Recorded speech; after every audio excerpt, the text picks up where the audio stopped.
അമ്മയുടെ ഗാർഡനിൽ എന്തെങ്കിലും അഴിച്ചുപണി നടത്താനുള്ള സ്വാതന്ത്ര്യമൊന്നും എനിക്കില്ല. എന്നാലും ഇങ്ങനെ കാണുമ്പോൾ എന്തെങ്കിലും ചെയ്തില്ലെങ്കിൽ കൈ ഭയങ്കരമായിട്ട് തരിതരിക്കും. അപ്പോൾ ജസ്റ്റ് ഒന്ന് ഇറങ്ങിയപ്പോഴാണ് റോസ് ഒന്നും തന്നെ പ്രൂണിങ് ചെയ്ത് കൊടുത്തിട്ടില്ല. എല്ലാ ഫ്ലവറൊക്കെ ഉണ്ടായതിന് ശേഷം അങ്ങനെ അതിങ്ങനെ ഉണങ്ങി കരിഞ്ഞ് നിൽക്കുവാണ്.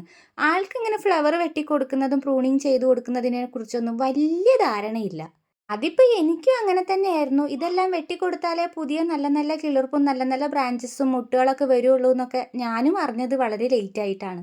അപ്പോൾ പിന്നെ ഞാൻ ഓർത്തു വേറൊന്നിലും കൈ കടത്തിയില്ലെങ്കിലും ഈ ഉണങ്ങി കരിഞ്ഞ് നിൽക്കുന്നതൊക്കെ ഒന്ന് വെട്ടിക്കൊടുത്ത് വേണ്ടാത്ത ബ്രാഞ്ചസൊക്കെ ഒന്ന് കളഞ്ഞ് ഇങ്ങനെ പടർന്ന് പന്തലിച്ച് കിടക്കുമായിരുന്നു. എല്ലാം ഒന്ന് കൂട്ടി ഒന്ന് കെട്ടി വെച്ചൊന്ന് സെറ്റാക്കി കൊടുക്കാമെന്ന്. കത്രിക എടുത്ത് പോണത് കണ്ടപ്പോഴേ പറഞ്ഞു വേണ്ടാത്ത കമ്പൊന്നും വെട്ടി നശിപ്പിച്ച് കളയരുത്, ചെറിയ ചെറിയ കഷ്ണങ്ങൾ മാത്രമേ വെട്ടാവൂ എന്ന്. അതെല്ലാം ഞാൻ ശരി വെച്ചിട്ടാണ് കേട്ടോ ഇപ്പോൾ ഈ വെട്ടുന്നത്. എന്തായാലും അമ്മയുടെ കണ്ണ് വെട്ടിച്ച് അത്യാവശ്യം ഞാൻ വേണ്ടാത്ത എല്ലാ കമ്പും തന്നെ വെട്ടിക്കളഞ്ഞിട്ടുണ്ട്. ഇനിയിപ്പോൾ പുതിയ തളിർപ്പ് പുതിയ മുട്ടുകളൊക്കെ വന്നു കഴിഞ്ഞാൽ നമുക്ക് അത് എക്സാമ്പിൾ വെച്ചിട്ട് എക്സ്പ്ലെയിൻ ചെയ്ത് കൊടുക്കാം. അന്ന് ഞാൻ വെട്ടിയത് കൊണ്ടാണ് ഇപ്പം ഇങ്ങനെ പുതിയ തളിർപ്പുകളും പൂവുകളൊക്കെ ഉണ്ടായതെന്ന്. ഇതാണെങ്കിൽ നാടൻ റോസയാണ്. ഭയങ്കര മുള്ളാണ്. ഇങ്ങനെ പിടിക്കാൻ അത്ര എളുപ്പമല്ല. കയ്യിൽ ഫുള്ള് കോറി മുള്ളൊക്കെ കുത്തി കയറിയിട്ടാണ് ഞാനിത് ചെയ്യുന്നത്.